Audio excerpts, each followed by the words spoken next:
to improve their health and well-being. Join us on this thrilling ride towards better health on WESN Content Capital.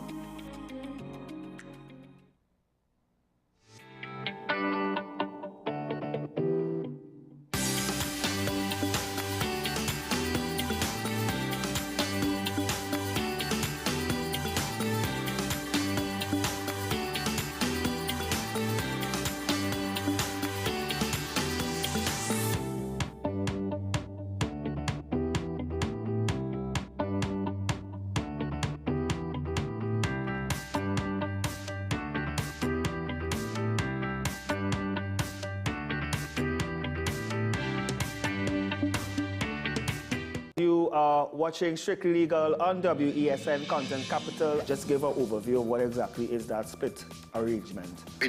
Now you don't need to register nothing. You don't need. We can do that another time. But then it becomes a hit, and then everybody starts to want to claim. The laws that predate many of the independent countries' constitutions are going to be those colonial laws. We know there are an infinite amount of circumstances that would lead to a murder. I have a great idea and I have a great concept, but until it's actually expressed, it does not become intellectual property. Accomplishments or targets of a forensic accountant is to quantify what may have been lost. They believe we defend criminals and we manipulated the law and we exploited the system. A responsible journalist will reach out to the person who they have the information on for a comment.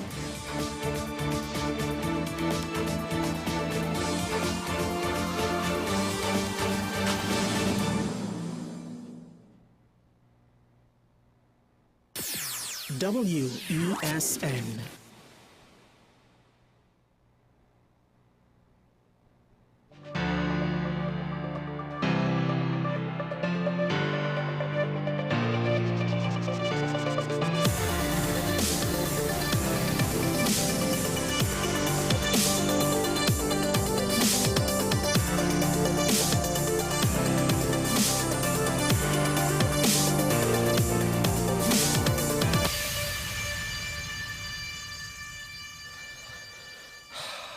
Things be happening fast. One must wonder, to some extent, is the snail pace of government, why does that have to be the norm, all things considered, when, these quick decisions could be so decisive in TNT? If only other things could be so quick and decisive, over issues that have direct practical value in the day-to-day lives of Trinbagonians. Not saying that elections don't have practical value, just maybe not quite as direct. But we'll get into that in a little bit. Just a couple of things that I wanted to, a couple of observations on some periphery situations. First of all, as was speculated by one of our callers yesterday, I think nobody really was concerned about the actual status of the current new Minister of Finance with regards to, the assumption was, he probably was appointed to the Senate before he was appointed as sworn in as Minister of Finance. That has more or less been confirmed by the media.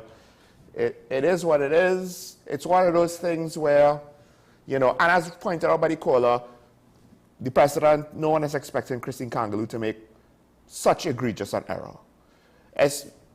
Especially since, look, we saw what happened yesterday afternoon. These sorts of basic procedures, even if they made a mistake, I'm not entirely sure if we should even hold them to it as though it was something done in bad faith. But it is what it is. Now, of course, we have to wait to see, and we'll get into this probably a little bit later as well, to what extent are these appointments technically permanent or intended to be long-term, and to what extent are they not? That question became somewhat more pertinent given the news yesterday with regards to April the 28th.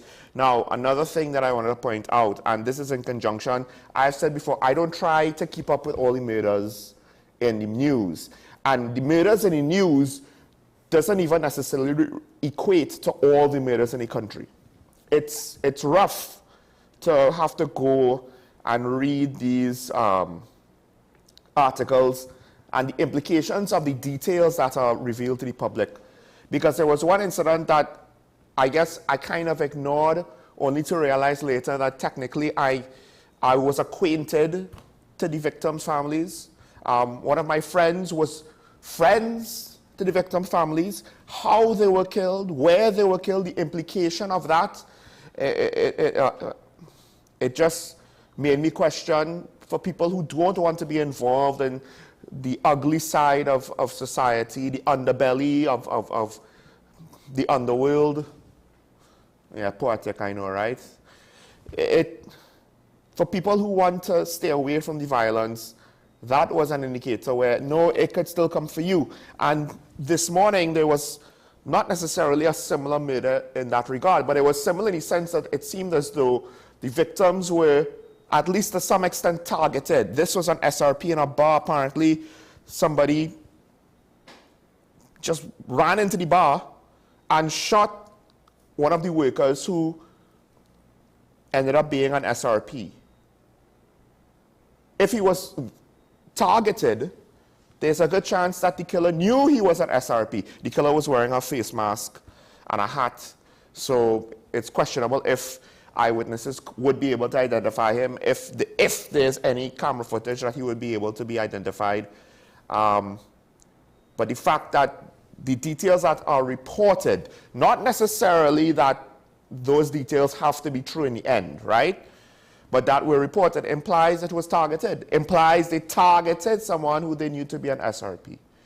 And this is one of those things where, one, I keep saying, what is sacred may no longer be held sacred and off limits as the violence continues and gets more normalized. And two, we need to be careful with the kind of rhetoric we throw out into the national conversation, because we never know who's listening. We never know which fool that's going to be a little bit crazy and a lot depressed because we have holes in our society that people are falling through the cracks. And they might feel, no, the right thing to do is drastic action.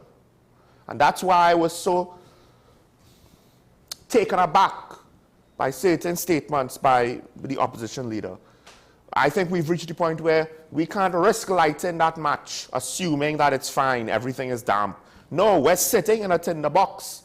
We're getting deeper and deeper into the more we allow things to be left unresolved. And at some point, you light that match, that box goes off, but we're sitting in it. I don't necessarily have to spell out the analogy or the potential practical examples of what could happen. Lastly, back to the cabinet. Yes, others are pointing out Camille Robertson-Regis lacks certain experiences with regards to the legal profession. And to some extent, that could be a debate with regards to, to what extent a practicing attorney, as opposed to someone who has legal knowledge, should be Attorney General. And in this case, I think, I don't know if I said this on air yesterday, she is, for better or worse, or at least to some extent, the opposite of her predecessor, who had all the legal experience, but not the political experience. She has the political experience, not necessarily the legal experience. Will this be better? Or, again, is her appointment somewhat of a short-term one or long-term one? In this case, it's hard to tell, because I could easily see any organization make a decision like this, and you could both criticize and praise such a decision. Usually, it'll be done in hindsight when you see the results. Decisions like these where you say, this situation did not work out, let's go in the 180 complete different direction, they tend to both work and not work for various reasons. You can never be certain 100%. Although I would imagine something like this, perhaps someone more in the middle may be a better fit, a more surefire success than going to the two extremes. Experience on the legal side, experience on the political side, and rather someone with a little bit of both or a fair amount of both might be what's required. But at the end of the day, we have to see if the PNM wins, what they will do next. That's a lot to speculate on. But with that said, at least now we know when that first part may go down. So without further ado, let's kick off today's Daily Review.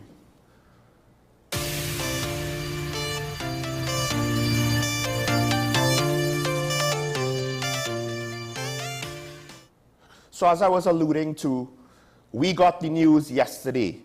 The Prime Minister, current Prime Minister, has not necessarily been Prime Minister for, it may have been a day or less than a day when elections were called, like that. I mean, is this a snap election when we kind of knew it was due? Not too sure exactly because I think one publication called it a snap election. But regardless, I think it did take some of us by surprise. One of the funny things I just want to point out is that many politicians in different political parties are saying, yes, just like I predicted. And there's a part of me that's like, did you predict that it will happen this early, or did you just predict that it could happen at any time? And you were trying to cover all the bases.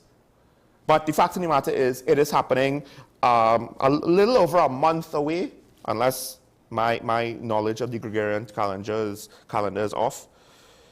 It's happening at the end of April, so this would be very interesting. Yes, political parties have started campaigning, but to what extent did they really get into the full gear?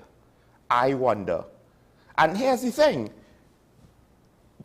I guess in hindsight, it seems very obvious, but the PNM combined their political campaign, the revelation of their candidates, as well as the appointment informally. I don't think they necessarily had the full pomp and formal circumstance and ceremony of putting Stuart Young as the next political leader.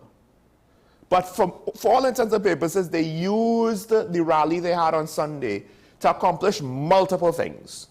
And to some extent, it gave them a certain amount of momentum. Now, already analysts have come out with regards to this whole situation, saying, well, why did the PNM make this decision now? Some are saying that this might be a bad sign. This includes Dr. Shane Mohammed, who regularly comes on this show. So at some point in the not too distant future, we would ask him to come on and to give his opinion and maybe a counter rebuttal to what I'm about to say, because I am to some extent disagreeing with what he said. He thinks that there may be something going on within the PNM, he and others. So not everything, I'm paraphrasing, not everything I say here might be totally attributed to him. But he wonders, though, what is going on within the PNM to bring about this announcement.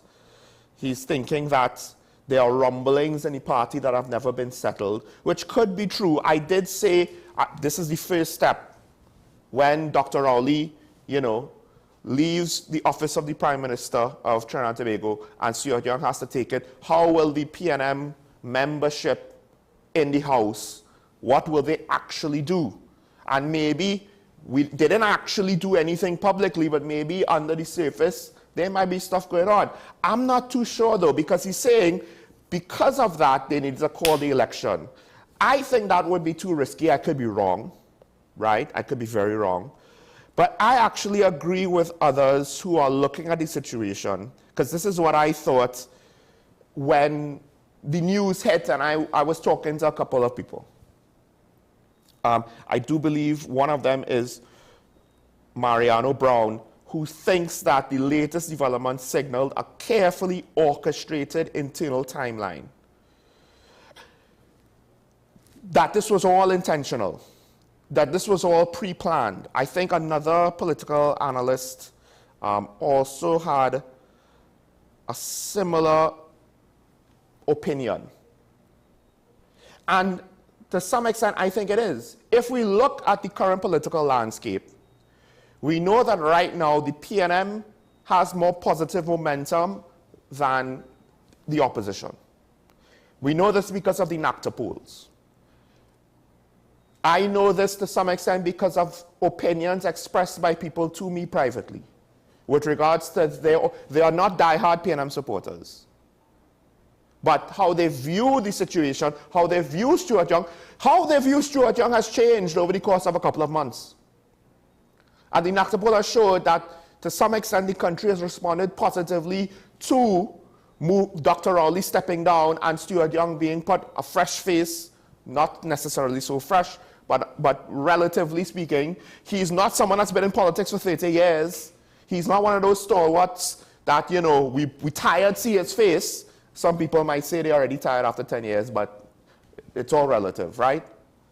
And I think to some extent, we have to ask the question with regards to the government, is it possible, and I could be completely wrong, but they may have determined this is the best that we're going to look relative to everybody else because we are the government, so the longer we wait, the greater the chance that people will just get upset because they're upset at the government. They don't even need to do anything new, have a new policy decision. They could just leave things as they are at the status quo. And people might start after the high of the whole situation that they set up last weekend, people might start to look at oh gosh, the price of food these days, it's bad. Oh gosh, we have shortages or something. Oh gosh, healthcare deficiencies again, or public service deficiencies again, right? And to some extent, it's just the natural disadvantage of being the incumbent. All the negative things that exist and pre-exist will be attributed to you. You can't get away from it. But they successfully got some sort of positivity coming out of this weekend, coming out of the whole process. The interview the Prime Minister had, basically his exit interview to the media, where he was able to focus more on his personal life and his personality, and to some extent less on government and politics and policies. So it humanized the situation, and I mean, one could argue it could be a distraction or whatever, but hey, this is age-old tactics, right? It helps other humans trust you when they could get a glimpse of the real you, but Dr. Rowley's on the way out. Now, to what extent are we getting a glimpse of the real Stuart Young and are able to trust him? Meanwhile, the opposition, in comparison, I mean, I'm not liking how the opposition leader, what her communications are over the situation, how they are handling their public relations, apparently has shifted. There are things that, not that we know why they happen, so we know we have a clear, we agree with it or not, right? We like it or not. But the results of what we're seeing, I'll just speak for myself and Keaton because based on what he said yesterday, there's a lot of questions. And again, the NACTA poll points to the fact that Kamala Persad-Bissessar retaining leadership to contest this next general election is not necessarily seen as a plus. It might be seen as a negative. So right now, for better or worse, because you might say that the world has been pulled over our eyes, but I think, look, as political strategy, it makes sense. If this is true, the PNM has successfully utilized the transition of power to put Stuart Young and his slate in a positive light. Then the cabinet reshuffle. I mean, to some extent, you do have to question, why did they do it in the way that they did it? It kind of does feel weird. Couldn't Dr. Keith Rowley just call the elections himself? Why did they have to go through all of this thing? But by doing that, by removing certain ministers in a benign way, because it's not like they said, oh, well, we did a cabinet reshuffle, and if they just did a cabinet reshuffle, then we would assume certain people definitely were demoted. But Stuart Young could say, no, it wasn't demotions, because cabinet had to be reformed, and he took an opportunity maybe to shake things up. It's just a natural occurring thing, right? As opposed to, we deliberately are going to reshuffle the cabinet right now. And it allowed certain unpopular figures, for better or worse, right? Rightfully or wrongfully, with regards to their unpopularity, it allowed him to maybe kind of put them a little bit more in the background and put some fresh faces and the promise of what they could be if the PNM wins the election and they are allowed, assumingly, to continue in those posts, the promise of what they could be, this is essentially what politicians at election time are doing. They are selling you dreams. So the dream is, look, we have a new Minister of National Security, and he's a minister that, to some extent, is one of the more respected politicians in the land. We have a new Minister of Finance, someone who probably won't operate in the same manner as the previous Minister of Finance. Aren't you all happy? Look at the potential. Vote for me. And that exercise, I guess you could say, has been successful. And I honestly believe that they're riding a high. And I don't know if they could replicate this high. What's the point of trying to continue campaigning when you basically would allow your political opponents to catch up with you, to start with more pointed tactics to discredit you in the eyes of the public? Because so far, the opposition has focused with regards to Stuart Young on the validity of this whole exercise. And right now, Kamala Prasad-Bissessar is trying to say, well, Stuart Young, this is, I'm kind of wondering if anyone is going to truly, fully believe this. He called the election to preempt the potential lawsuit from the opposition. And I personally believe that there was no lawsuit incoming. That said, listen, the government tried to fight the case with the Auditor General and the Privy Council when the Court of Appeal basically said, this ain't gonna work, right? You have nothing to stand on, and they still took it to the Privy Council anyway. So I won't say that it's impossible for the opposition to not want to take this to the courts. They very well might have. I wish they would, because I would like to see what exactly their argument is from a legal standpoint, right? But it seemed to me that this was a situation the opposition wanted to walk itself back from, and now they're using the snap election as an excuse. To some extent, I don't know if the snap election is an excuse. You could potentially, the snap election actually potentially could strengthen your case that, hey, this isn't right. And look, you see, he called a snap election. So Parliament, you know, is more or less dissolved, and we're just moving forward on the assumption that everything is fine here. But that's not what they're saying. They're saying, oh, well, the snap election, you know, now apparently we can't take them to court. Yeah, I don't really think that's the reason.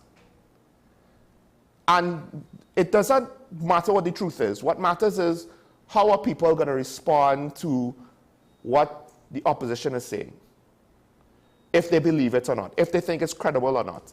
And it doesn't have to be credible or not. It just has to be less credible than the PNM for the PNM strategy to work. And so far, I think that's essentially what's going on. The PNM don't have to be the greatest thing since sliced bread. They just have to be better than everybody else. And right now, this week, I would argue Stuart Young has successfully positioned his public perception, and the PNM has successfully positioned his public perception and the public perception of the party to be in a better spot than the rest of the field. So why not call it now? Tobago, the TPP, they have their situation where they're looking to get a new candidate for Tobago West. This apparently, I think Farley is saying he anticipated this date. I don't know to what extent that is true. Like I said, a lot of politicians outside the PNM saying they anticipated this date. But they need to get a candidate for Tobago West. That's probably going to be one of the critical battleground seats. I think a lot of people, including myself, are assuming, and we could be wrong, but Tobago East is practically lost. But again, we could be wrong. And we have to wait and see. I guess the UNC are not totally unprepared. Their slate should be ready. The rest, the NTA, Hope, etc., not too sure exactly if their slate is ready. COP wants to put people up, but good luck. You have only so many weeks in order to get things settled. It has arrived, folks, and I have to admit, it's a lot earlier than I personally anticipated. Not that I didn't recognize the possibility. I just didn't expect it to be quite so soon. But with that said, there's more to the discussion, so we'll take a break. When we come back, we'll continue the conversation. We were going to speak about the cabinet appointments to some degree and then move on, but of course the current news of the day is the current news of the day, and if you don't know what it is, then you definitely are living under too big of a rock. Elections have been called for April the 28th, so Now we get to see how this whole saga plays out. Stay tuned. This is Talking About on WESN. We'll be right back after this.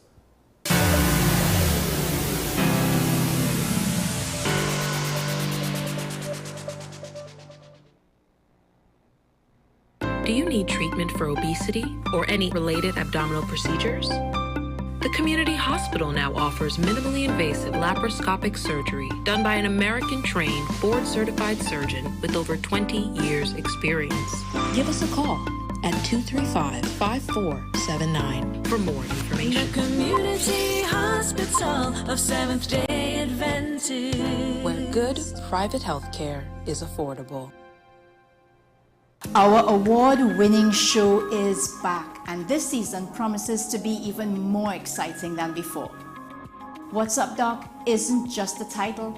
It's a call to action for anyone who wants to improve their health and well-being.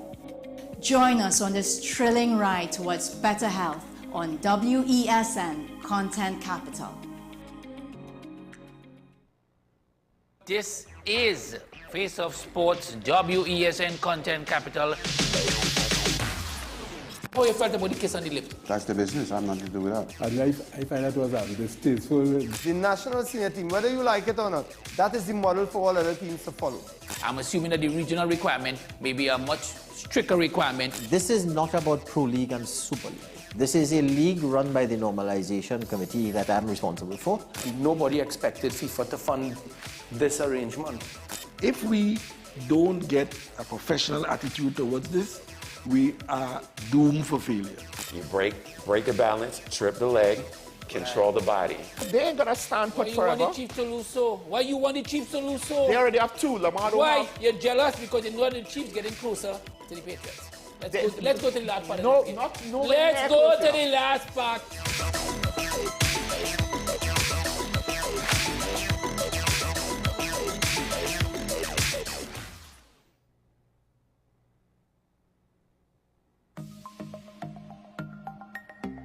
Knowing how to tell authentic is as easy as 1, 2, 3. Find it, match it, search it. Step 1. Find the style number on the tag. Step 2. Match the style number inside the jersey with the number on the tag. Step 3. Search it. A quick Google search of the style number will verify the jersey is authentic when the search results match the jersey being searched. Don't be fooled by counterfeit jerseys. Before you buy, remember to find it, match it, search it. Fan Zone, 2 locations nationwide. Center City Mall, Chaguanas and Movietown, Port of Spain. Nationwide delivery available.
I want to get a tattoo. You really respond to me. Respond to me how you would respond to me. The first question I'll ask is why?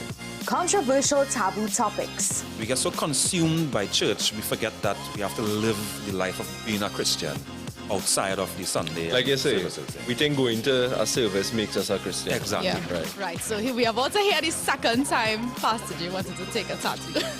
Would have been late last year and early this year. Oh gosh.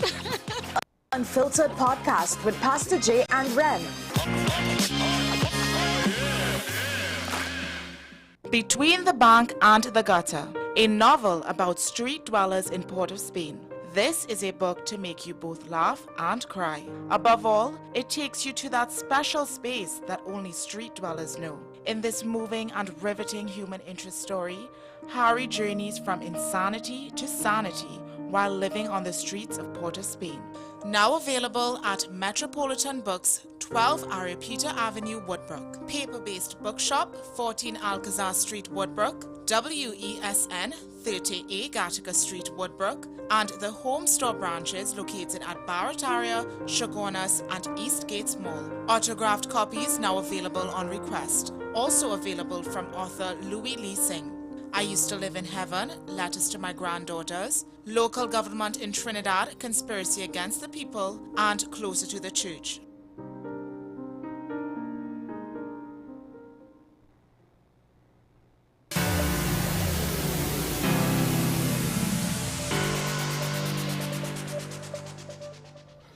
I'm back here and talking about WSND Content Capital. Like I said just before the break, you have to be living under the largest rock of all time if you didn't hear the news that elections have been called. Literally, it's the first official act of the new president of Trinidad and Tobago.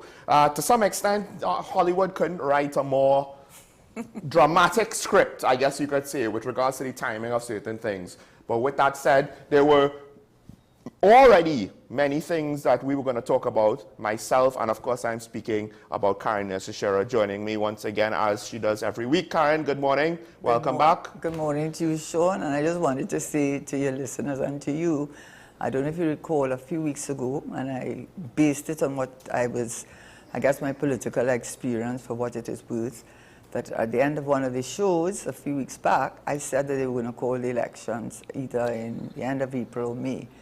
I gave two reasons, but I want to add a third reason now. The reason was, one, that the state of emergency did not yield the kind of result, especially towards the end. You're seeing, yes, it was less, but what do you expect if you call a state of emergency and suspend people's rights? And I think that's why the Prime Minister, I think, said that he wasn't calling another one because it was just not yielding the kind of results. But so that's one of the major things, which is, of course, the crime rate in the country. And more importantly, economy. I did say at the time that natural gas was trading way above the $3 budgeted price. And right, I just checked it just now, it's $4.16, and it's been trading at over $4. And that's why I said it, because we are seeing a replay of 2022, where our production was less than we had projected, according to the minister, yet we made a fiscal surplus first time in many, many years, meaning that we had more revenue than expenditure. But it had little to do with our producing. It has had a lot to do with the price internationally of natural gas, and that's what's happening again. So those are two positives, in a sense, with the crime rate going down for whatever reason, but more importantly, how the economy was looking in an upward trajectory. The third reason that someone had mentioned to me, and I will not, yes, I did not. And I'm mentioning it now because the person had said it to me maybe about a week, 2 weeks ago, and they said it with such firm conviction. But you know, people always feel they know, but they probably did know. They told me, elections going to be called April 28th. And the reason they said, exactly that date they told me. Okay. And the reason that they said that is because they want Parliament to be prorogued before the Auditor General presents her report for 2024. Because under the Constitution, I think it's section 110, 111. I don't think that's it, because I did look for it. You did? Yeah. But with regards to when but what happens? What happens is that under the Constitution, apart from the Exchequer and Audit Act, which sets out the functions of the Auditor General, the Constitution itself says that she is independent and cannot be, any person or any authority cannot interfere with her carrying out her duties. But the key thing was that once the government, Ministry of Finance, Treasury, has up to January 31st, according to the Exchequer and Audit Act. Yes. And then after that, once she has, or he has, the Auditor General, under the Constitution, has until the end of April. Not, she doesn't have to give it at the end of April, but by the end of April.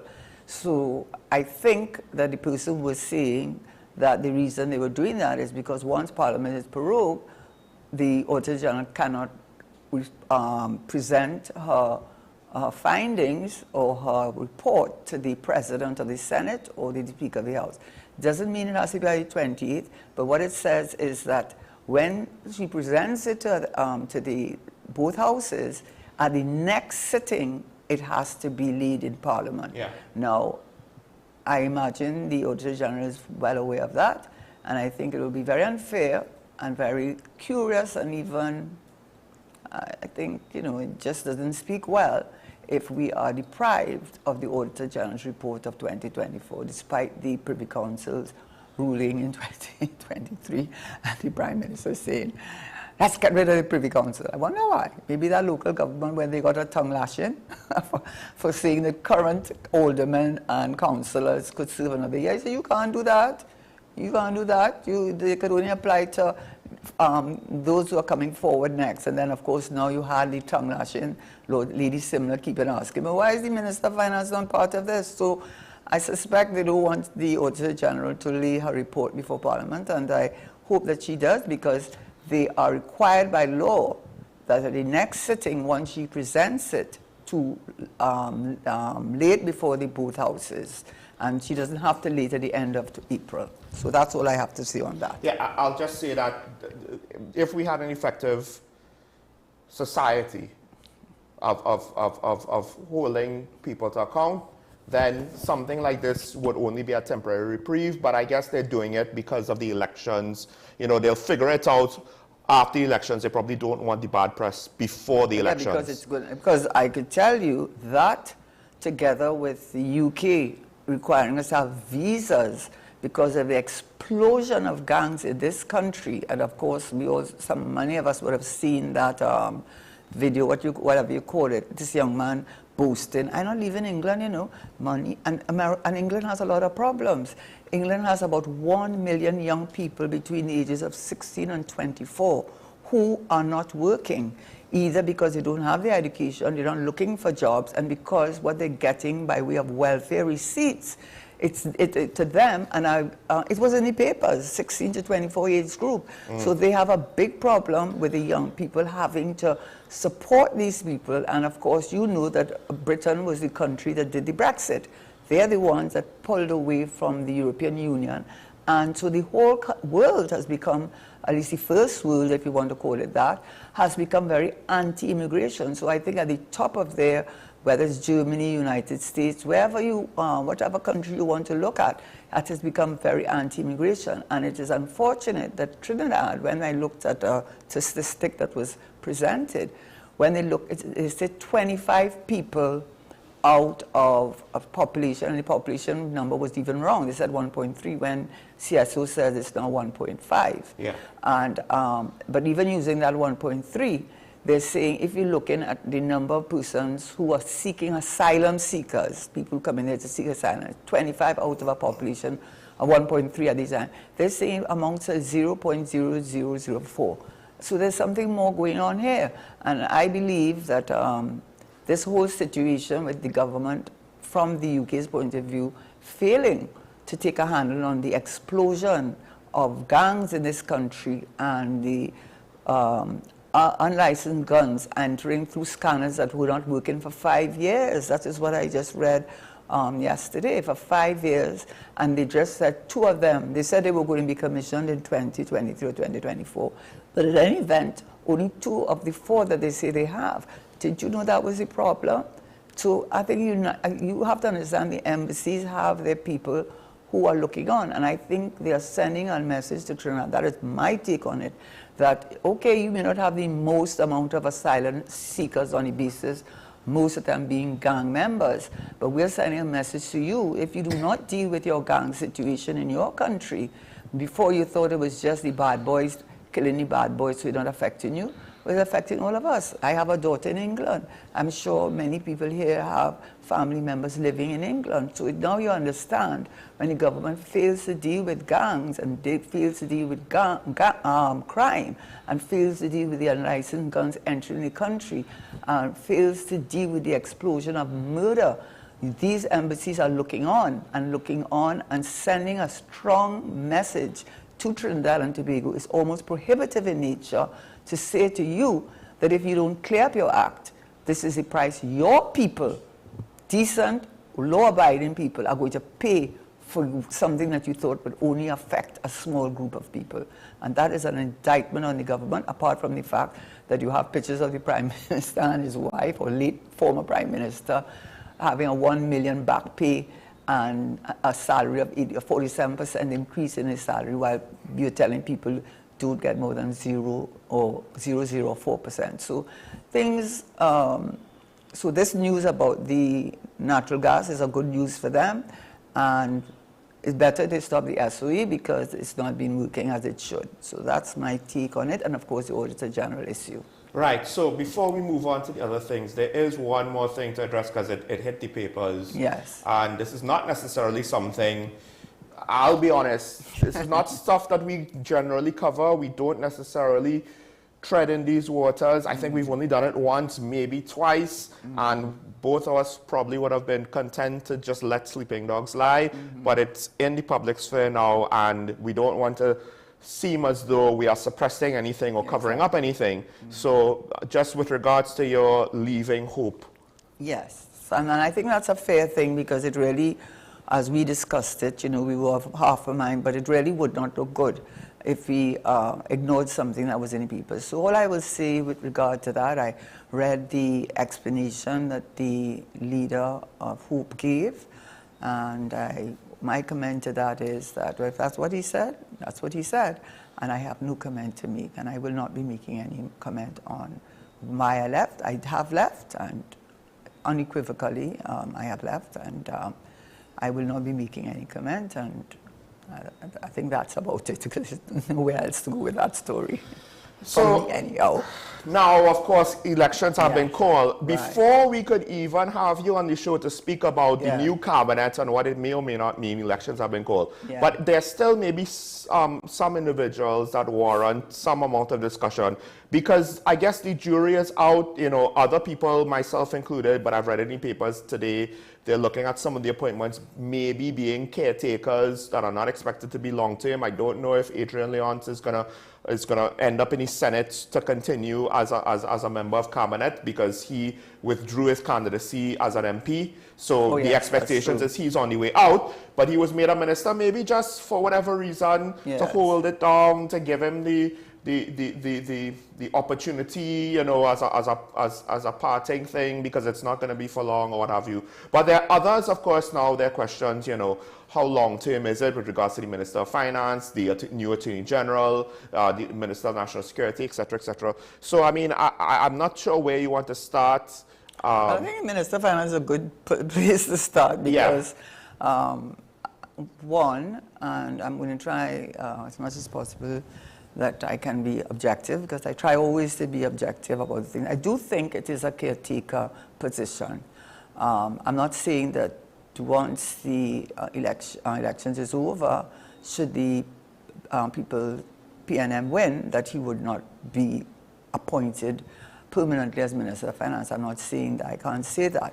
But I can say that when you look at some of the appointments that have been made, it certainly puts into question that whether it is just a holding position, which in a way one has to understand, because the persons from whom they can choose, whether through bringing them through the Senate, definitely through the MPs, you don't have that wiggle room.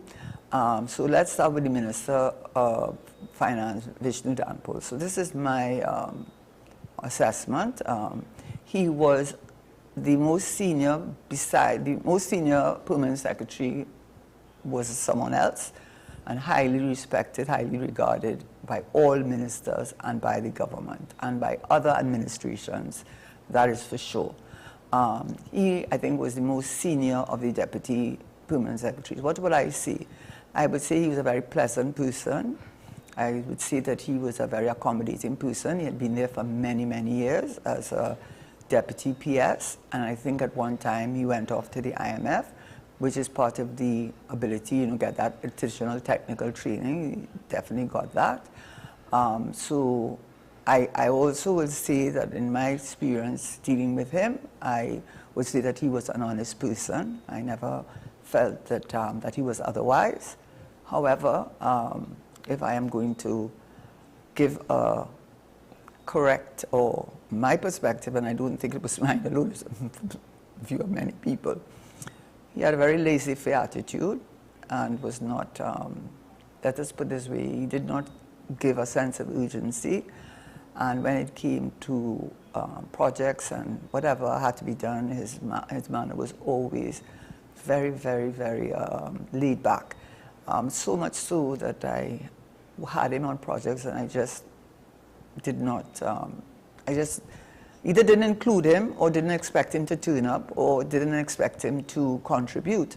And unfortunately, that was a view that his division had of him and certainly other senior members in the Ministry of Finance. I can say that. And my own experience was that he had no sense of leadership and no sense of, did not have any sense of leadership, and he had no sense of urgency. He had no sense of, you know, you're dealing with projects that have time frames on them, you know, and you just couldn't depend on him. And, you know, when you hear from his, because I could speak about that because he was in my ministries, you know, and I could say it was very frustrating for me. I think I frustrated him because I was told by many senior people he did not have a very good view of me, but I think his view was not, it was more because I was a person who expected him to step up to the plate more. And there were other permanent secretaries who were not as seen as him, and definitely the permanent secretary, they definitely played their part, and I really cannot say that about him. So I do not have a good opinion of him as a person who will, which is one of the major problems with this government, not implementing. And he was always very accommodating, so I don't know. We'll see. Now, there's already been reports that the new Attorney General doesn't have experience in the legal profession. Now, what I'm saying is, I think this is a very, this is not something that we haven't seen in the past. An organization goes one way. They went with... Not with law, though.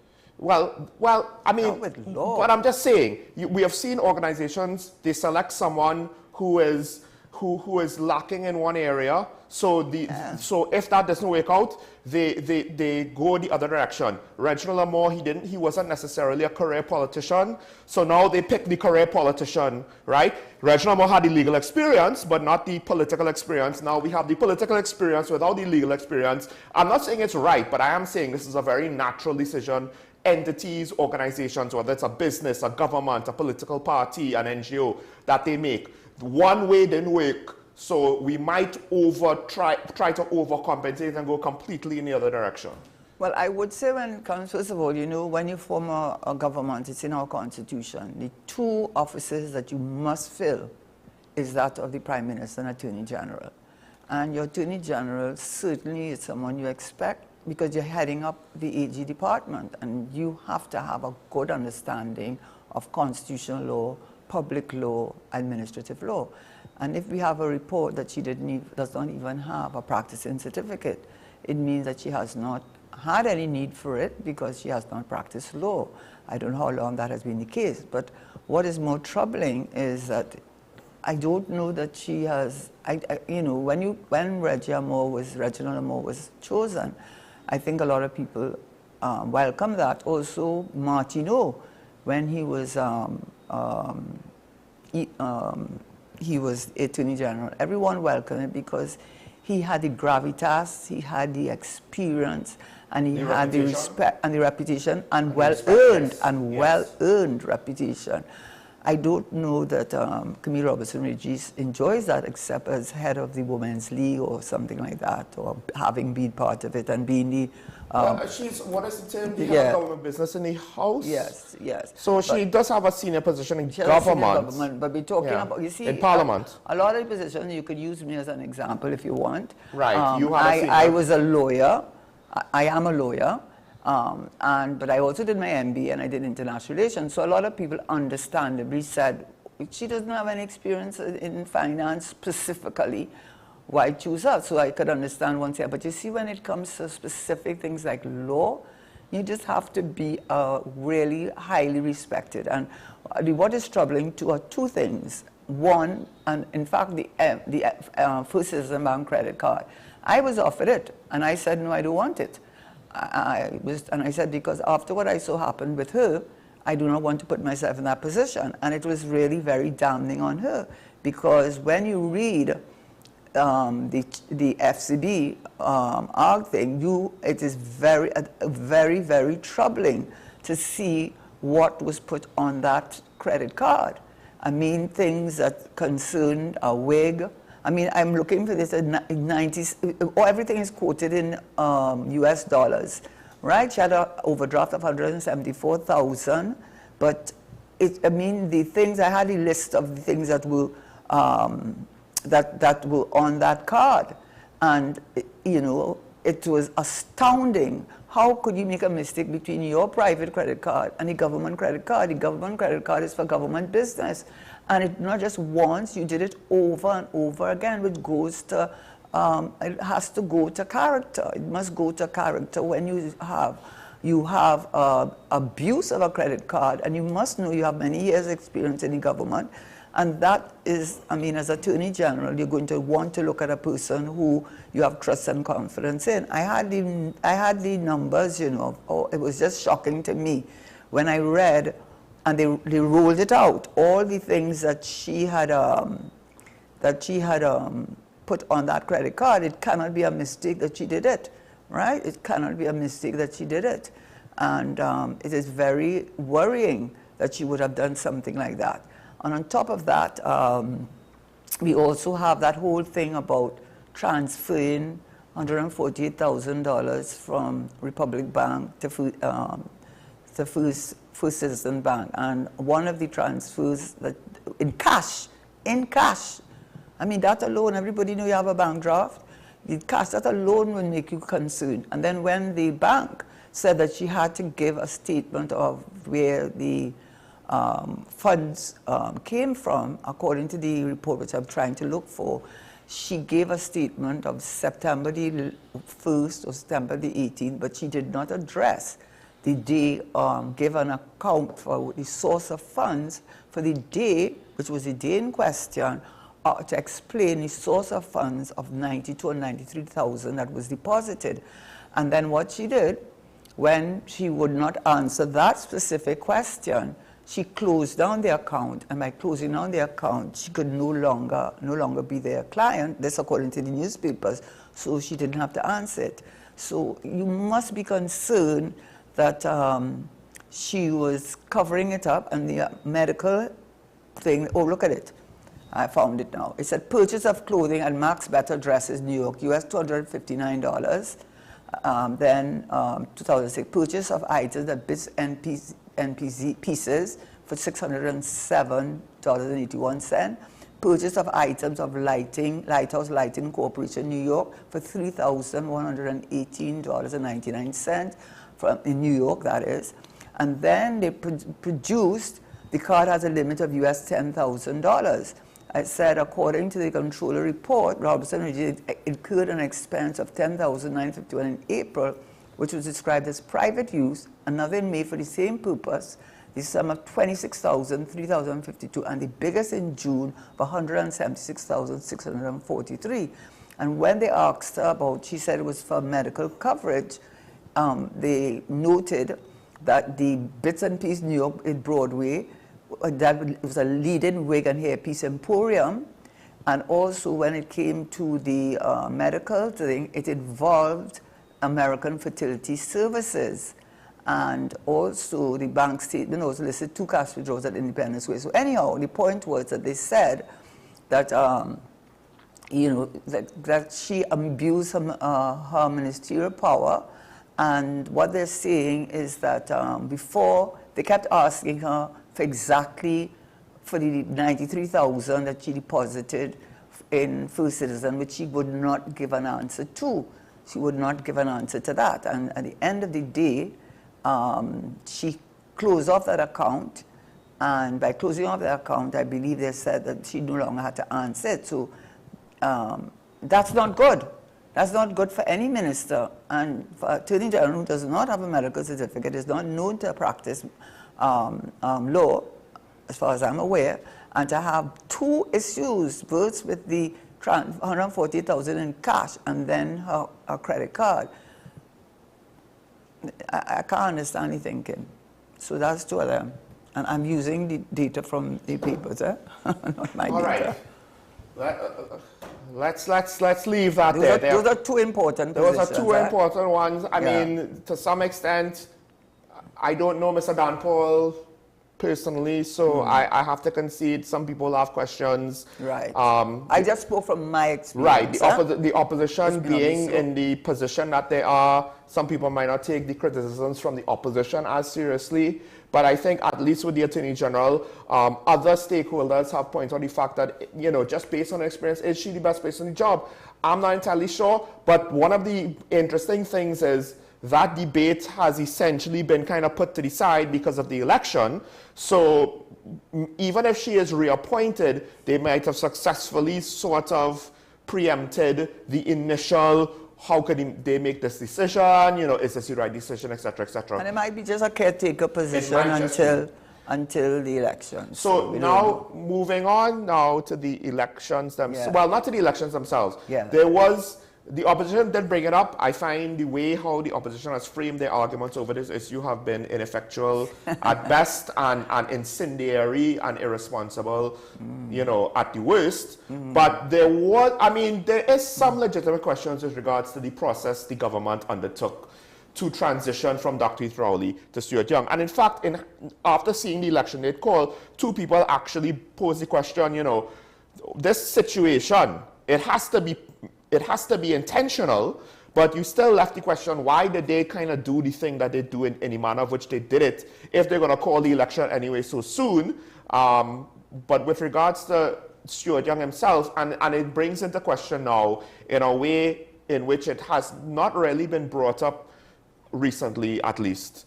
But we've seen transitions in other, like Canada just recently had to do it. The UK did it a couple of years ago. Apparently it was like within a span of a month and a half, they had 3 prime ministers from the Conservative Party, essentially. But now what we're going through is slightly different to that, and that is the whole question about who the term is leader of the House, right? What does that mean? Because it's not a term that we normally use in when we're speaking with regards to Parliament on a regular basis. Yeah, and I would say that the reason why I think it's important, because, you know, there are always watershed movements in the development of a country and its maturity. And, you know, Trinidad and Tobago has never shied away from taking matters to the Privy Council when it deals with administrative law, constitutional law. And at the end of the day, when we get rulings from the Privy Council, unless they overturn themselves, and unless we do as the Prime Minister is now suggesting, that we abandon the Privy Council, which of course you can't do that without a special majority, I think it is something that is worth looking at. And the reason, what it is that I'm speaking to is the, first, the 1962 Constitution, and in the 1962 Constitution, that's when we became independent, and it's actually section 58 of that 1962 Constitution, and it was talking about the appointment of, at those days we had, of course, a Governor General and not a President, because we were not a republic. But if you look at section 58, which is similar to section 76(1) of our current Republic Constitution, this is what it says. It says, where there shall be occasion for the appointment of a Prime Minister, the Governor General, because we were not a republic, shall appoint as Prime Minister the member of the House of Representatives, who is the lowercase leader of the party, lowercase, which commands the support of the majority of the members of the House. So certainly back in those days, they were looking at the person to be the leader of the party. How do you become the leader of the party? Well, all parties will have their constitution. And my understanding, of course, having been a member of the PNM, is that they appoint the political leader through a voting process. And what we're seeing here is that under now we look at our current constitution, Republican Constitution, and we look at section 76(1)(a), very similar kind of wording, except we're not dealing with two major differences, of course. We are no longer talking about Governor General, you're talking about the President. But under the executive powers, in terms of appointing a President, this issue, I think, needs to be ventilated and get clarification. And the reason for that is, when I looked at the British situation where they changed leaders, it was always the party, they had two tiers, but it always was the party members who determined. I think at one time it was Rishi Sunak and Truss. Before him it was Truss. Right, After but it was Johnson. always determined by them going to the membership. Although I will say that's because the then political leader at the time, first Johnson, then Truss, essentially they were disgraced.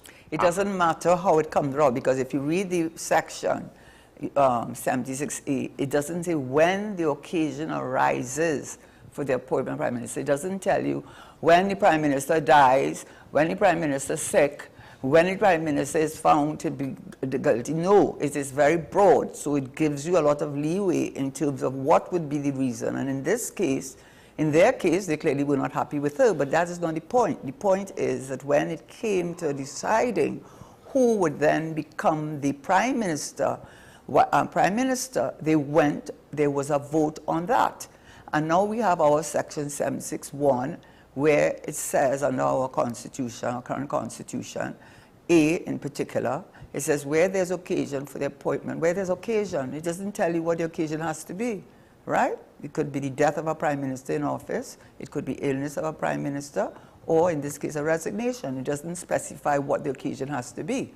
But where there is occasion for the appointment of a Prime Minister, the President shall appoint as Prime Minister a member of the House of Representatives. So you have to be a member of the House of Representatives. Who is it? Capital L, leader of, in that House, capital H, of the party which commands the support of the majority of members. So the question, in that House, so the question that I think needs to be clarified, you know, in most legislation, you have a dictionary. Section 2 provides a dictionary of meanings. There's no definition of how one becomes leader in that House. How do you become the leader in that House? Because you are not Prime Minister. You're talking about the person becoming because they're the leader in that House. So they're not, it's not who shall become the Prime Minister, because you're already the Prime Minister. But when you are to be nominated, and this is clearly is even now, how do you determine who's the leader in the House? And as far as I'm aware, the way that the party, the PNM party, does that is that you have voting for the political leader, chairman, and other position, deputy political leaders, and so on. Now, it is true that his position comes up in 2026, but one has to understand it can't be right that the leader in the House, when you voted, Mrs. Stuart Young was nowhere in the picture. He was nowhere there. So you need to go to invoke your clause 19, I believe, call a special convention, and then determine that that is the leader in the House. Because how does one become the leader in the House? That is what is not clear. How does one become the leader in the House? And we need to get clarification on that, and I think the only way to clarify it is for the Privy Council to give a ruling on that, and so that we have clarity going forward when we use that term, and probably make an amendment to the Act, suggest an amendment to the Act, so that people know that the leader in the House is the person chosen by the membership to be the leader in the House, and not what appears to be the case. I do not know the answer to that, but I do think that the country deserves a response to that, and I would like to see the matter go to the Privy Council and whatever decision they make, and of course, because it would be of a constitutional motion, it would be given priority, so it can move very quickly through the High Court, Court of Appeal, and finally Privy Council, and we get an answer, and then we all are clear about what you mean by that, and how does one become that. And I think it would be helpful to the country and moving forward? Well, yeah, that is my legal opinion. That is genuinely my opinion, because I really do think it calls for some sort of clarity, because it's always I hate to been. say this, but the precedent set might essentially be what we will utilize moving forward. Well, we'll have to wait and see, you know. I think the Auditor General thought he was going to win. I think the government thought they were winning the local government. So I don't know. I don't have the answer. Well, to me, it seems like the opposition does not really, and I could be wrong, right? Correct. But it seems as though they're ready before the election was called. Yes. We have to wait and see exactly what the president says. And I'm like, I'm pretty sure you could figure out what the president is going to say. I don't think you could. I don't think you could. You don't think so? No. You couldn't premature, because then you're saying you lose, because you cannot say what the president is going to say. You have to wait for her to do it, and then after she does it and she invokes Section 76(1)(a) to do it, then you can say, well, you need clarity on what constitutes a leader in that house, and on how that comes on. Because the reality is, you talked about, we have this precedent, but the precedent in England and the precedent in Trinidad has always been the political leader is the person who becomes prime minister. I do think when either Boris Johnson or Liz Truss, they were moving on from there. I think it could have been as early as Johnson, because I was the first one in line. One of the comments then, and again, this is one of those things where technically what happens in England does not 100% have to apply to what happens here. Absolutely. But I think one of the things they said is, it's more like that's the tradition, as opposed to that they have a law that says. And there must be a reason for that. But the flip side, and this is why I pointed it out, they didn't really have a situation where the political leadership and the head of the executive were going to be held by two different people. They had a situation where, they had a situation where Boris Johnson was disgraced and they wanted to outright get rid of him, whereas Dr. Rowley is kind of saying that I want to. But I think you're putting too much emphasis on the circumstance in which the person was removed. It does not. The Constitution does not say that. It says when the occasion arises, and the occasion can be a number one. So what you just want from a legal point of view, an interpretation,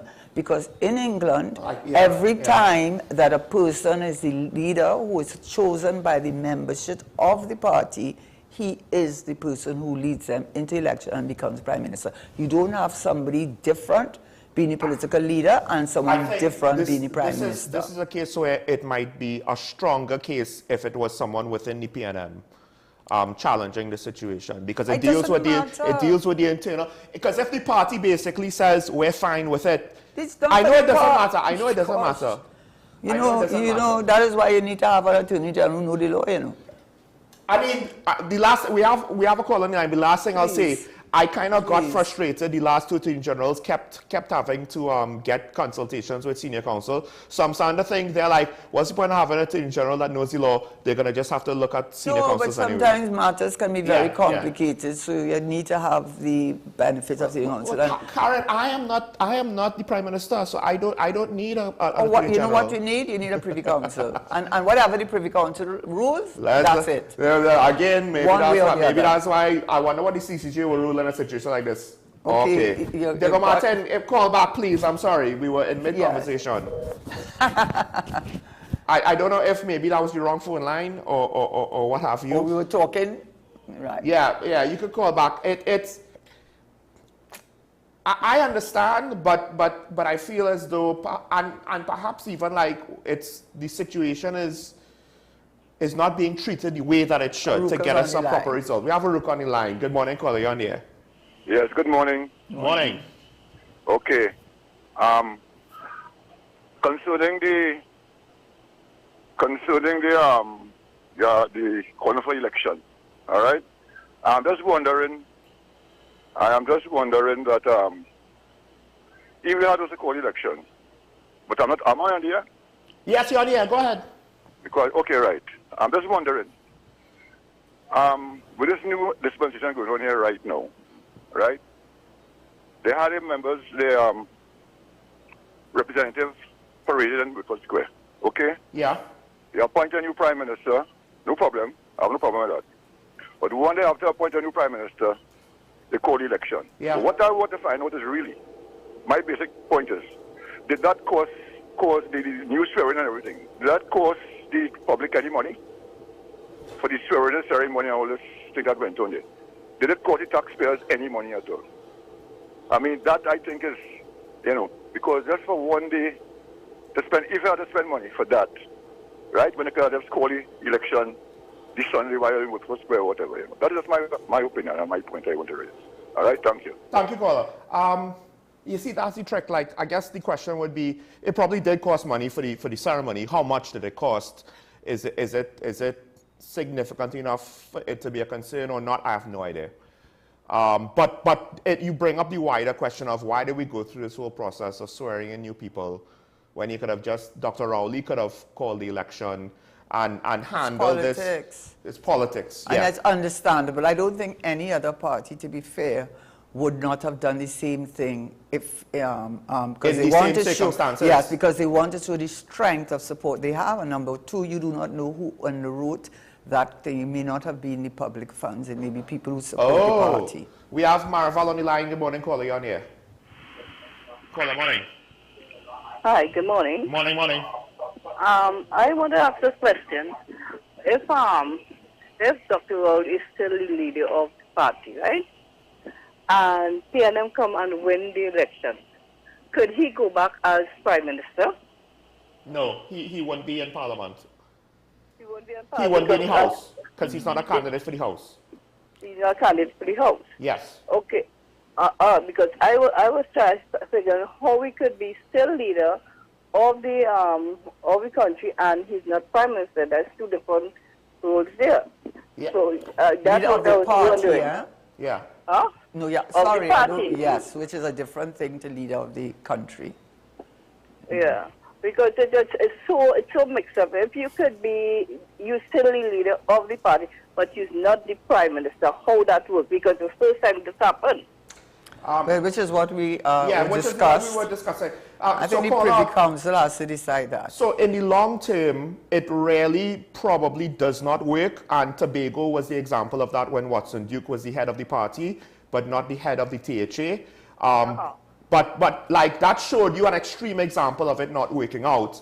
The key is, given, I don't know why they're saying they're going to have their internal elections in September. Maybe that's going to be moved up because the election's in April. But the key is now that the election's in April, depending on how it goes down, we could see the internal elections for the political leader happen sooner rather than later. But No, I will tell you why I think so, and this is coming from being involved in politics. The reason... The executive could move here out now. Who? Dr. Rowley? Yeah. No, because what people must bear in mind is that the most powerful position in a party, in the PNM party, and I'm sure it's true for the UNC and other parties, is the political leader. And why that is so is, and that's why he has held on to it and is calling the elections, for internal elections in September. That's after the elections are over. Because what he can do still, what he can still do is that as political leader, anyone who is a member of parliament, because those are the ones who voted for him, because it's not the party that voted for Stuart Young, if any of them showed before the election bell is called that they did not support Stuart Young, I can assure you, they would not be given a seat to run.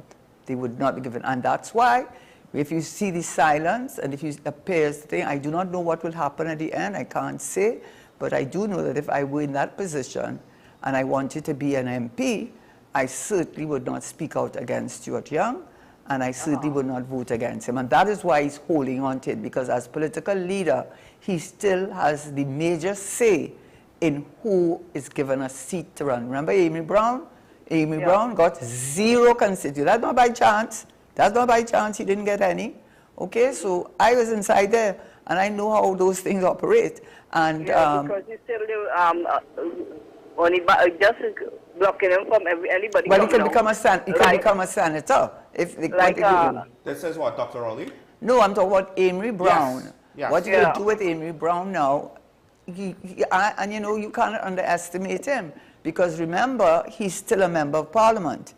And he's a very like person. Who is this? Amy Brown? Amy Brown. Well, he's not a member of parliament. He's a senator. And the position with senators it's a very precarious position to be in. Because if you fall out with the political leader or the prime minister, he can disappoint you tomorrow morning. Yeah. Now, if you are an MP, like using even Dr. Rowley as an example, he had a ministerial portfolio. I was also MP for Digicel West. When he and Mr. Manning fell out, what did he become? A backbencher. The ministerial portfolio was taken away from him, but he couldn't remove him as an MP. If you're a senator, if he moves you, you are nobody in you are nobody in parliament. Yeah, because they vote for Dr. Greenwald, but nobody voted for Stuart Young. Stuart Young just came and put Stuart Young there. Thank you. You know, so that's what I was thinking. If people didn't vote for you, exactly, the prime minister put you there, you didn't get no vote. So what happens to people who get vote? Yeah. Who like Penny vote for? You know, and you come and get this big position, and everybody who was there fighting from ground up, because everybody there come up from nothing and they fight their way up. And when you is thinking you will get a position, somebody else come and take away your position. That's not right. And you have to ask yourself the critical question: why? Why was he so determined to do it that way? And that is why I tell my good friend Sean, this is nothing to do with personalities per se or emotions per se. We went through 1818. We've gone through so many constitutional crises that have helped us grow as a country, and this is another opportunity. Yeah. Because I just never remember this lady name who went up against him. But I can never remember her name. Who's that? But it was a split between both of them. He didn't have the majority. Yeah, he didn't have the majority, so they squashed that and they went to Tobago to fight. So everybody come together, and I don't know if a lot of them get booked, so keep quiet. Well, thank you, caller. I think the assumption is that deals were made, and that could have been what caused some of the cabinet appointments to unfold the way they did. I won't go into more detail than that. I mean, I have said this before, so as much as it seems like I'm debating certain aspects with Karen, I'm also in agreement with some of the basic principles here. That it seems as though somebody, right, not going to say the entire party, they wanted a predetermined result to happen, so this is the way that they're getting to that predetermined result. That's number one. And you ask yourself why. Right, and number two, yes, if Stuart Young did earn his position from the beginning, via being voted in by the party membership, there would be more legitimacy, right? That would have been better. I think that that's the angle that the opposition should have taken, but they decided to the angle that they did, and I think it has successfully muddied the arguments to where it's now be too fragmented. We have St. James on the line, I think. Good morning, calling on here. Yes, good morning. Morning. Let me just throw this out there to see if it makes sense. If after the election PNM gets back into office, do you think that there's a possibility that Dr. Rowley could be appointed president? Yeah. Thank you, caller. Yes, it's possible. But how long is the term? The current president, Christine Kangaloo. Isn't it 5 years normally? Yeah, I think she has at least a couple of years left. Yeah, but anything can happen, and the answer to that is yes. We saw an example of that with Ian.R. Robinson. The question is, would he want to? I'd actually be surprised if he wants to. Maybe he would, maybe he wouldn't. I don't think it matters as much. It would matter as much to him. But you never know. You never know. One of the things is, by appointing Dr. Rowley, essentially you kind of take away a tool for a current member, because that's what they did, right? They took a current membership, they essentially kind of promoted her, right? It allowed them to then promote somebody else to the president of the Senate, and so on and so on. If Dr. Rowley kind of occupies that spot, you have less tools to work with. That's the cynical, practical, political. We will see what we shall see. We don't know. To me, that's, but again, that wouldn't necessarily bother me at the end of the day. Given what we've seen as presidents, it is what it is. Sean, we really do have a difference of opinion on certain things, because I think maybe my position with a lot of things is not what is done, it is how it's done. How it's done. Yeah, because you see, at the end of the day, the foundation of any relationship with a government, with your children, with your family, whoever it's your colleagues, it has to be built on a foundation of trust and confidence. And when people see the machinations and the kind of skirting the legal line to achieve an objective which does not seem to be in the country's interest, but in your own personal, as well as people who probably are giving you financial support, it really makes you very cynical, and we do not need that in our country. So, you know, when you see them do it, it's just, anyway, you have to I guess it's just because after what we've seen the position of the president amount to, it's kind of like my expectations are lower. Normalizing bad behavior. Maybe you could say that. You could say that. That's fair to say. To the point on the line. Good morning, caller. You on the air? Caller, good morning. Yes, good morning. Go ahead, caller. You on the air? Well, good morning. Mute the television, caller. Good morning to the panel. I just have two questions.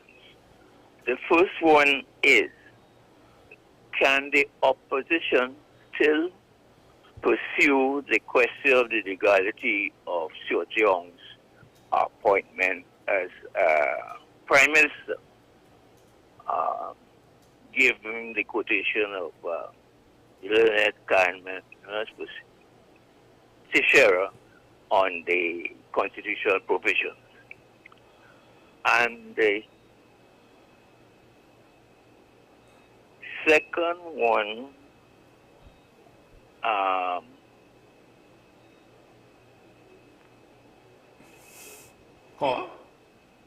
Did you get any second one? Get any second one? Are you still there? Caller, you there? Okay, so we have to assume. I'll try and answer the first one, and then if he comes back, we'll let him I'm do not it. sure if we lost the caller or if it's okay. So if anything, caller, call back. Yeah, let me Well, hear the first thing, I think what you're looking at is a question of interpretation. And I think that's what you're looking at. What does the Constitution mean by the leader in the House? How does one become the leader of the House? So I think that is what you're looking at. But can they? Yeah, they can do it any time. Of course right? they can, yes. And it's good for the country. It's Is there good for the possibility- country. Right. The courts could possibly say the question has merit. We will look for an answer. Yeah, and it will go all the way to the Privy Council. Regardless of the practicality of it, right? Because what do you keep talking No, about? Kamala brought it up. Kamala brought it up because the election means that she's not going to do it anymore. So that's why I bring it up. That does not mean that she's not doing it anymore. You don't know. I don't know. Well, so far that's what she okay, said. that's what you say. That's But what she said. what I'm saying though All is right. that it is. I think it is good for the country and So- good for certainty that we have a definition of what is the leader of the House and how one becomes that. That is my position. I suspect politicians don't want to certainty, just in general. We have Digger Martin on the line. Good morning, caller. You on the air? Good morning, I'm Sean, and the Honorable ex-Finance Minister.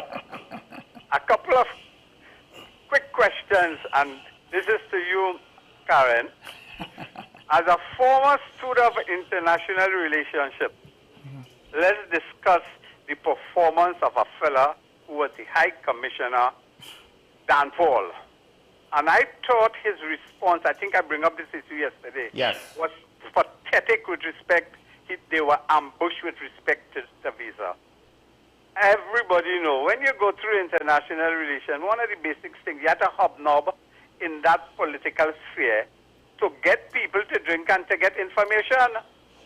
So for him coming to say the government were ambushed, I think is deflecting from the true reality that he wasn't doing what he was supposed to do. Help the government be the eyes and the ears of the government in a foreign environment.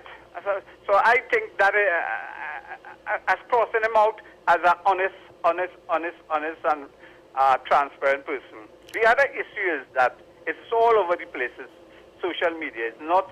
It is not in the print and electronic media that I am seeing, and I am seeing the past history of our current Prime Minister based on an incident in St. Mary's College where a student was basically expelled due to an interaction with him.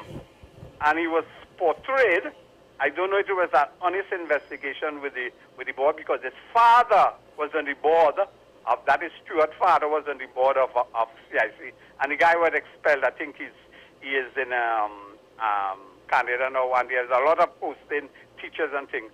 But there was also a teacher who was the dean, who was a Calypsonian, who was in your IR class also. Yeah, you knew that. I didn't know you knew that. Yes, he was.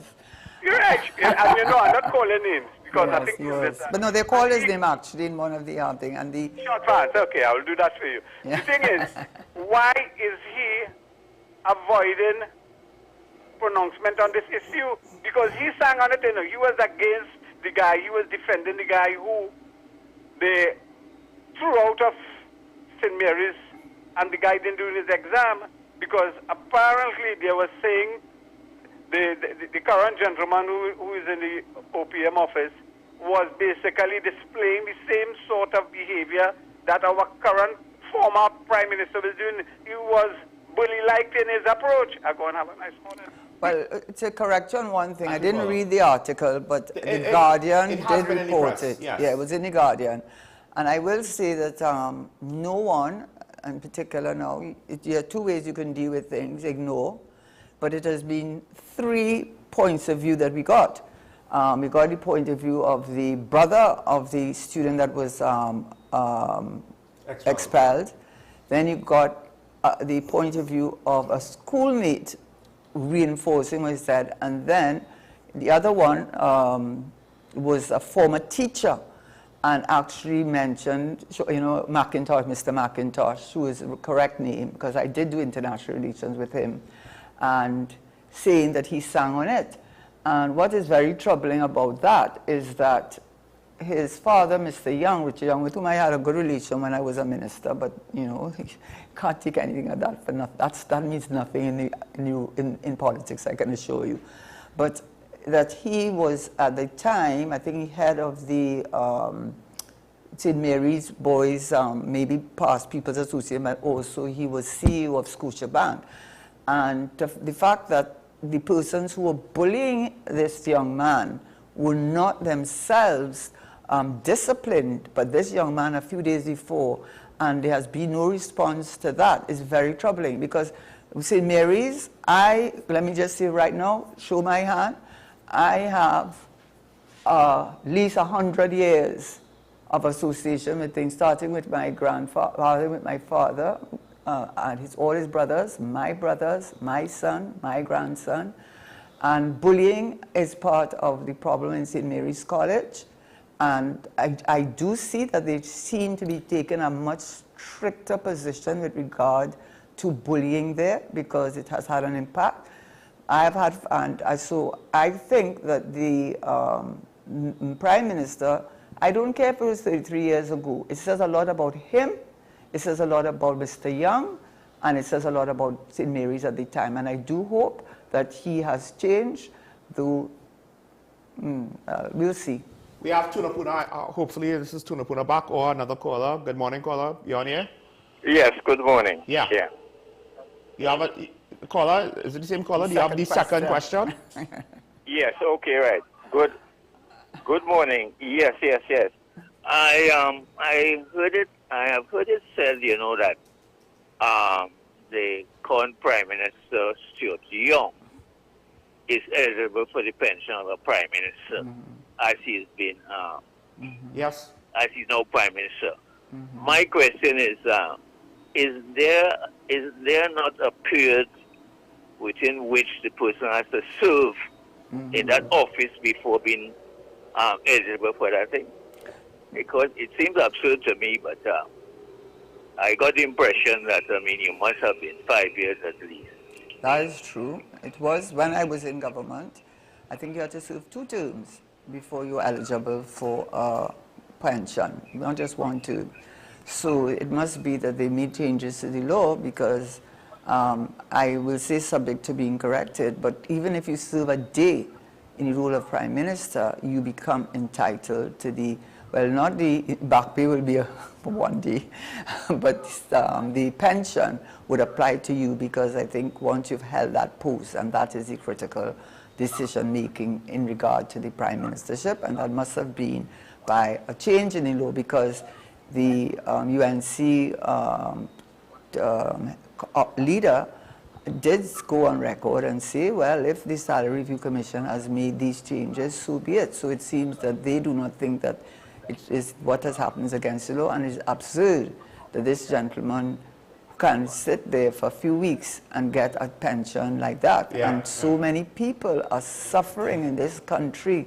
So many people are suffering, and I've said it already. Dr. Hussain, using 2015 as a base year, I think up to 2021, said food prices went up 43%, and people's salaries have not. So if you're from the middle class is a shrinking middle class, because their purchasing power has been severely affected, and it is, if they're working, whatever they're working for, you might as well say they're working for 3,000 less, and you can do what happened with the French Revolution, the kind of insensitivity, and that happened to NAR too, I have to say. I think NAR people were decent people, but they were decent people, but they were totally living in ivory towers with in a laboratory somewhere, and working out figures without understanding that you're dealing with human beings. And I do suspect that right now we have that, because some people, I can't remember who it was, passed the comment, no, well, things might be better than you think, because look at all the new cars, and look at this, and look at that, and I'm like, right,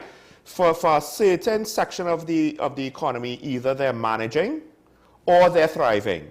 But the problem is there are those who are doing or able to do neither. And one of the things you can do, which I suggest that when they talk about the National Statistical Institute, one of the things that can help you to come to determination on that, because you know the data doesn't lie unless, of course, it has been in some way interfered with or not correct. I've always mentioned it, the Gini coefficient, and what all it does, it shows you that when you look at the spread of the income generated in a fiscal year, which will be September to September for us, when you look at the spread, you will notice what percentage of the income in this country, whether private or government, is in the hands of about 2 or 3 or 4%, and then how much are in the middle class, and then how much the vast majority. So you will see for yourself the income inequality. And one of the things that finally I will see that the UNDP, as their 2030 goals, they've talked about reducing income inequality, because it has become a global phenomenon, not only here in Trinidad. I mean, we're hearing about I won't call the names, but we know who they are internationally. And so we cannot afford that in our country, because for one thing, the social, ethnic, and religious makeup of our country is a recipe for level of dissatisfaction that is not in anyone's interest. Yeah, at the end of the day, the poorer people, as Karen said, the key point, I think, is that their purchasing power is less, and the costs, because costs have gone up, and there doesn't seem to be any remedy in sight. It's not an easy problem, but that goes into one of the points that I've made. Governance is not supposed to be easy. You know, it's going to be hard, and that's why you're supposed to select exceptional people. And one last thing I will say, because I do think, in fairness, when they look at money laundering, and this is from UNDP, one of the international agencies, and they identified, which is why the poker legislation had to set out the specific organizations that are subject to the money laundering: real estate, purchase of cars, yes, gold. Yeah. You know, but do you say yes to the cars and say yes to the real estate? No, but I don't think people locally would consider gold. We kind of... Yeah, we don't think about it. Yes. And cars and real estate, yeah, that right. Have already. Yes. And attorney and also lawyers, because you have to understand what you're doing in money laundering is you're washing the money to make it clean, so that you could enter the system. You don't mind if you lose, you know, because the money you have is illicit money. and the illicit money is cash, U.S. Cash, because that's what you're trading in. How do you get it into the system lawfully? How you do that is you buy properties and you buy cars, and that way, even if you make a loss on it, at least you're going to that's make the price. Your price to pay. That's the cost of. That's basically the cost. Yeah, it's an expense. So you must remember that when you're seeing all these cars and all the real estate, and a lot of the real estate. By the way, if you look at the Governor General's report, you will realize that with all the talk that he has said construction has gone, only people building anything is the government, and some of them who don't know what else to do with their money. So, with that said, you know, we do have to ask the question, how much is the economy really propped up by the criminal economy? I'll just leave that out there, yes, unfortunately hanging as a cliffhanger. Thanks to the callers for calling in with your questions. I'm sure that in the coming 6 weeks there'll be more, because that's... We'll talk about it next week, because I wanted to talk about it this week. Yes, but we ran out of time. I know you wanted to bring it up with regards to some of the criminal activities and what the current events around the world might mean with regards to us, but that's for next week. Thanks for Karen for joining me once again, folks. This is Talking About a WSND Content Capital, reminding you, as Mr. Shah would always say, to make today a good day. Remember your allegiance to the Republic and to each other, and it's nice to be nice. Even if somebody, you know, annoys you in the moment, it will be better if we all try to get along, put our best foot forward, folks, so that we could see each other tomorrow. Stay safe. I was not getting to that. Stay safe. We'll see you tomorrow. Bye-bye.